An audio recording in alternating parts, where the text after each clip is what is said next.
Its latest assault on Gaza, with hundreds of bombs having landed there within the last 24 hours. The UN has sharply criticised what it called the unprecedented escalation, with the Secretary-General saying he was surprised by the step up in airstrikes. Well, let's go to Tel Aviv now, from where Fran McNulty joins us now. So, Fran, is there any sense on the ground there of what the Israeli strategy is? I think it's pretty clear at this point, Eileen, they are doing what they promised they would do following the October 7th attack on their citizens. They promised they would take out Hamas, and that is quite clearly what they have now started doing. They're starting in the north of Gaza, and they are literally going to move strip by strip. In order to take out Hamas, an organisation which has very deep roots in Gaza, you have to go block by block, street by street, and building by building. That is not a short process. It is a very long process, and it's clear in the last 24 hours that that process has begun. As night turned to day, the bombardment continued. The plumes of smoke from Israeli airstrikes billowed over Gaza this afternoon. Tanks on the ground exchanged fire with Hamas. The Israeli Defense Forces released footage of columns of tanks in northern Gaza. Communications there are still down, but some pictures which have emerged show the devastation of the overnight attacks on the ground. The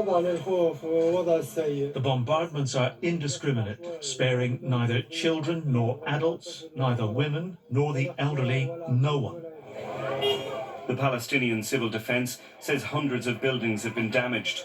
The health ministry in Gaza, which is controlled by Hamas, puts the death toll so far in this war at more than 7,700 people. But given the level of chaos, accurate reports are difficult. Then today came the warning that the Israeli offensive in Gaza is set to continue. We attacked above the ground and underground. We attacked terror operatives of all ranks everywhere.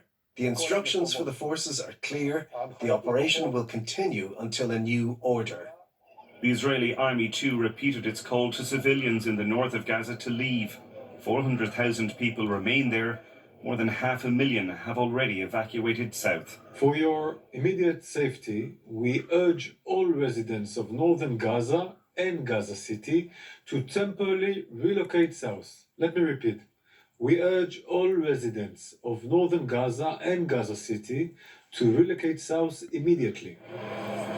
This evening, the General Secretary of the United Nations said a humanitarian catastrophe is unfolding before the world's eyes in Gaza.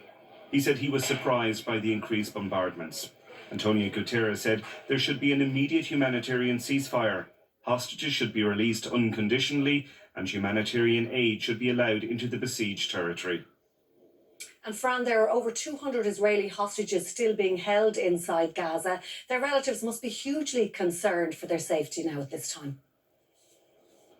Of course they are, Eileen, and for the past week or so their voice has been growing louder and louder, and today here in Tel Aviv those families gathered in quite large numbers with supporters, people with loved ones, with relatives, with friends who are in Gaza right now, and they were angry. They were saying, we have been asking to meet somebody for the government for the past week or more, and nobody has met us. Nobody consulted us before this ground invasion happened. Nobody consulted us before this very large bombardment of Gaza. And the point those people were making is, how do you know that the bombs you landed in Gaza last night haven't killed Israeli citizens, haven't killed people who are hostages of Hamas at the moment?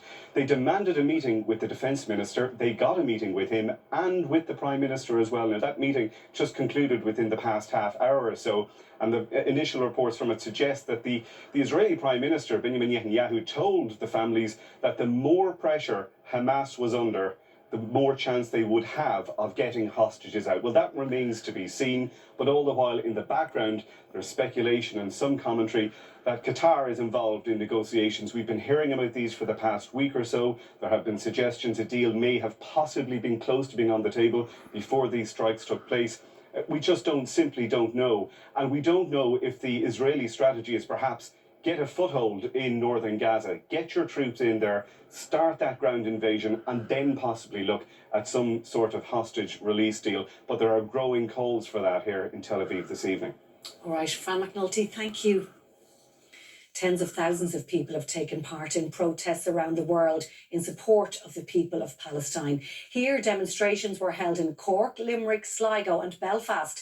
In Dublin, several thousand people have marched to the US Embassy, calling for an immediate ceasefire in Gaza. Members of the Palestinian community in Ireland told the rally they have not been able to contact their families as a result of Israeli attacks on the communications network. The Dublin protest gathered at the Spire. Some who had come spoke about their outrage at recent events in Gaza. Our concern is for Gaza and the Palestinian people, and that is our main reason why we're here today. And we will be here until it stops. And the problem is that there is no clear path for an end to this. Self-defense against what? Children? Mothers? A whole city being bombed? Where's the army? Where's the Hamas army?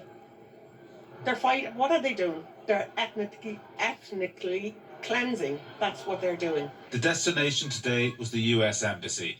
Shame on Reagan! Shame on Reagan! Shame on Reagan! There were calls for an immediate ceasefire. Israel, backed by the US and the European leaders as well, they are committing a genocide in Gaza. My family had to flee, my sister and her family had to flee from Gaza to the south to try to escape the bombing. But there's no safe place in Gaza. And the Irish government was accused of failing to value Israeli and Palestinian life. We're marching for justice and peace, and there are millions of people doing the same all over the world. There have been protests in New York, in London, and in Turkey this weekend in support of the Palestinians. This is one of 14 events organised in support of Palestine around Ireland today. There are protests in other venues including Belfast, Cork, Limerick and Letterkenny. Coleman O'Sullivan, RTE News. Ukraine is holding